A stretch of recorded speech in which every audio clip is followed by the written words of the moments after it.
Hello, my name is Merrkiyawuy Ganambarr Stubbs.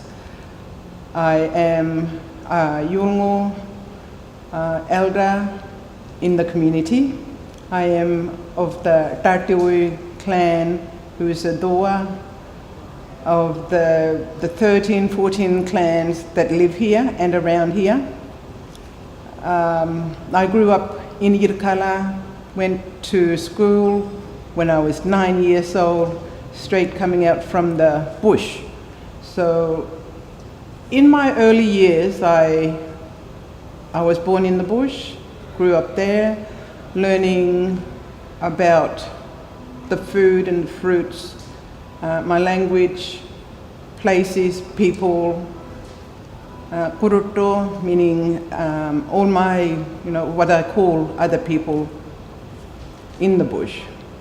I first saw my white person, my teacher, when I was 9 years old, when I came in a canoe across from Arnhem Bay to Melville Bay, where my other family lived, and traveled here to Yirrkala and went to school. During that time, I grew up here, learned, got to know all my other relatives and how I connected with a whole community. I am not just one person, but a person in a community of the Yolŋu Kuruto system, where everyone is connected through relationship and the land and clans and mala. So I am now a co-principal at Yirrkala School, where I work with the Yolŋu teachers as well as the Ngāpaki Balanda teachers. I also work with community organisations in Nhulunbuy as well as Yirrkala, as well as in the wider Northern Territory. I work quite a lot with the children from years 5, and that's from when they are born, all the way up to year 12. I became a teacher when I was in my early 20s, studying then, and through working with other teachers in the community, as well as through bachelor in Darwin education institution called RATE, which meant remote area teacher education. But slowly worked becoming a teacher in the end.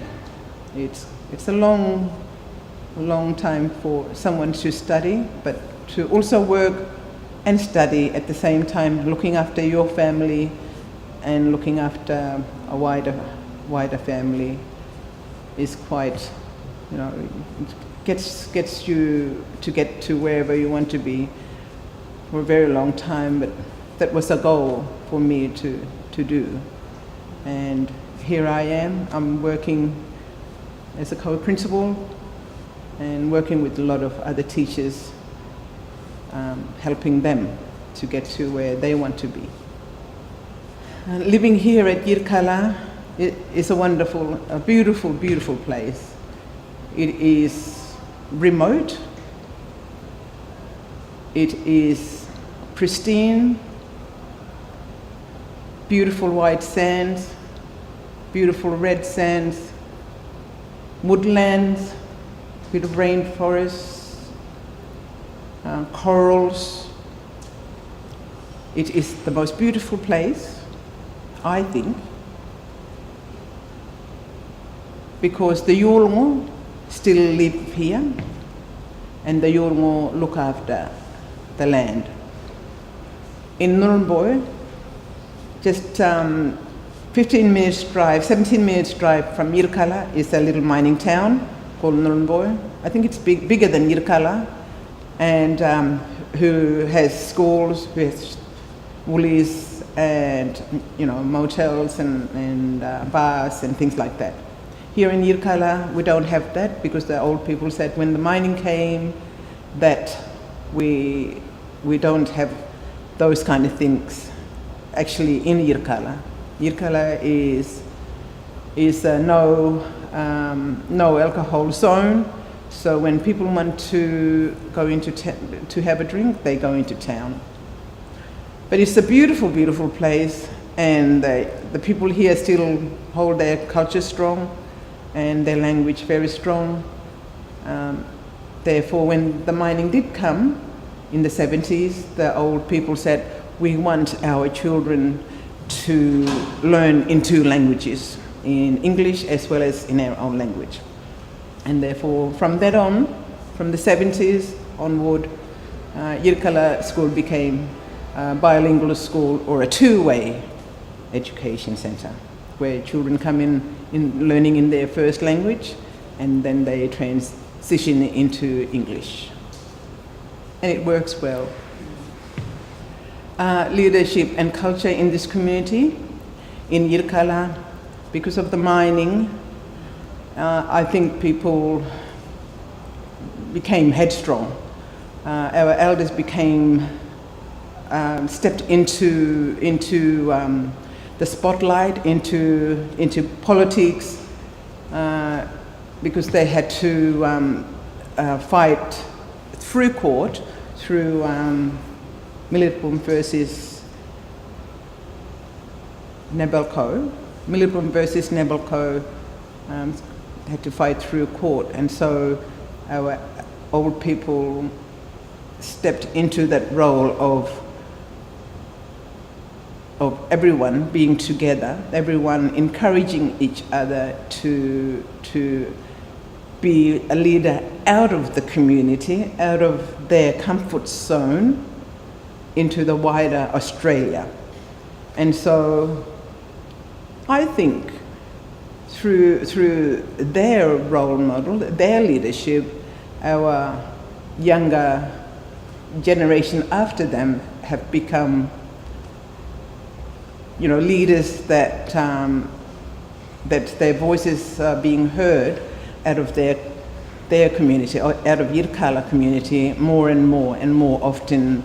And I think from that generation to the generation now, I think there are more leaders, who are thinking about the future, who are thinking about the issues that are affecting remote communities, Yolŋu communities throughout the Northern Territory, and therefore stepping out and becoming leaders and saying things that need to be said and need to be heard, in the wider community.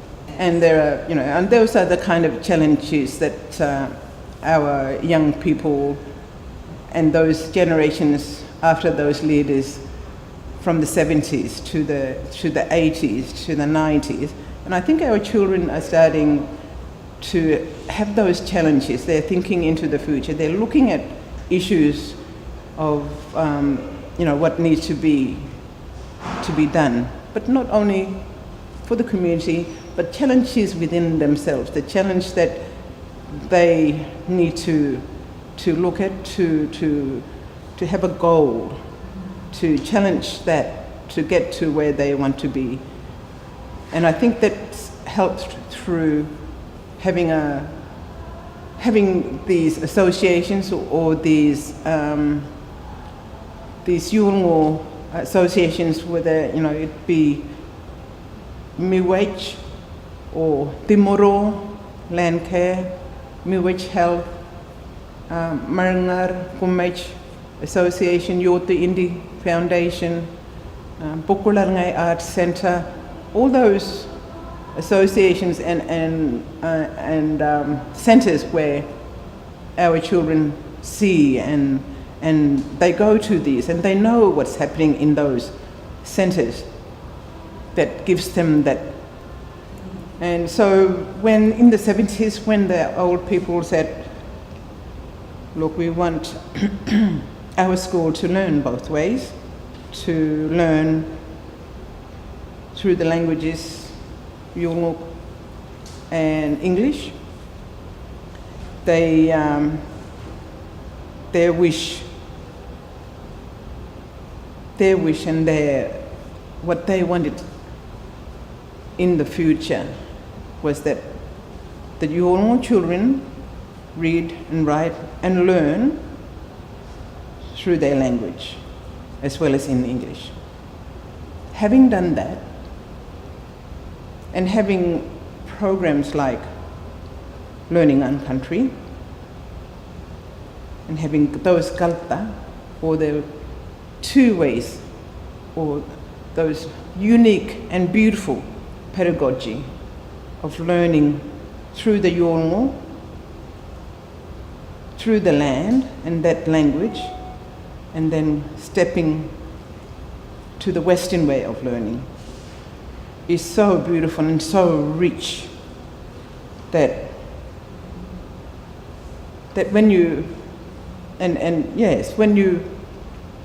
when you learn through that, you learn through the Yolŋu way of looking at the land or the sea or the air, or all that science, that history. Then you go through to the Western way. You look at those things through the Western way. It goes hand in hand, one supporting the other, and the other supporting the one is a must for our children. And I think it's a beautiful way of learning your world.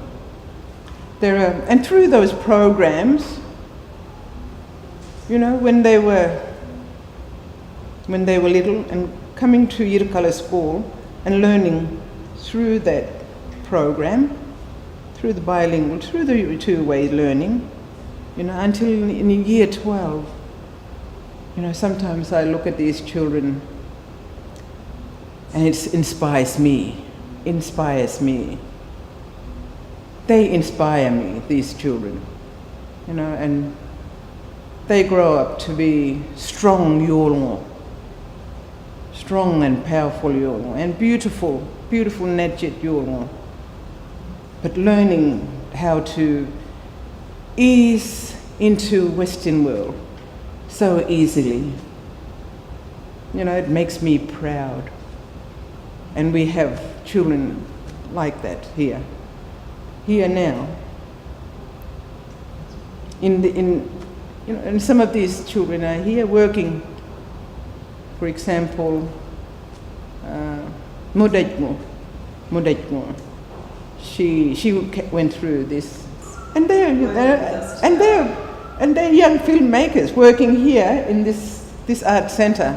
They go out there and film ceremonies, and they film things that are really things that are being celebrated here in Yirrkala, in Nhulunbuy, in the homelands. They're out there. They're the first one there to get that story, to film that story, and then the way that they film it is the two-way of that thinking. The Yolŋu way of filming it, and yet the Palanda way of getting all that information and bringing it back here, and then they add it, then they write down everything, then they transcribe everything from Yolŋu to English.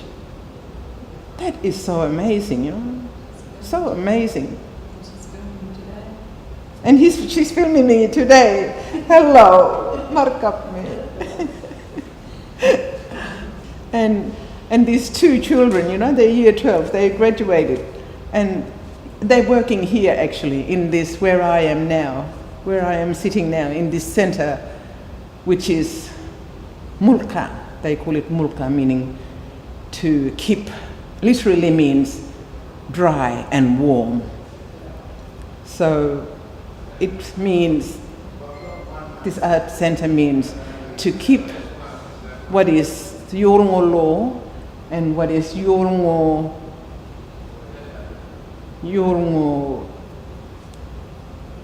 art and stories and places and things that are so sacred,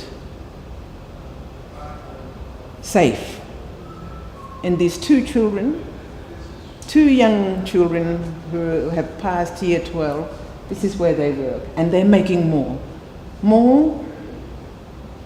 which is from the art, stories on the bark painting. They're making films, stories that are in films where the younger generation will see, where they will understand what is happening. You know, just wonderful, really powerful. You know, and initiatives here in Yirrkala is very important. We need to inspire our young women that are coming up. You know, they need to be not forgotten. They are our future, and the men too. But it's more, we want the young women to be out there, to be able to express themselves through songs, through milkari. You know, we would like to see initiatives and workshops where they can learn from the old how to keep the ancient songs from the ancient thousands of years ago. They need to learn those words. They can even, you know, make those words renew, to make it anew, to perhaps write songs that they can sing. You know, we would love to see more of that here. The school, we have people there who help them through these, help them through their womanhood, and through the Learning on Country program. They are told that they're not only women. You know, women have power as well. Women can be in charge of Yolŋu law as well. You know, that every woman is a Jungaya, just like the men are. And they have a say in decision making of their mother's land and how things should be done.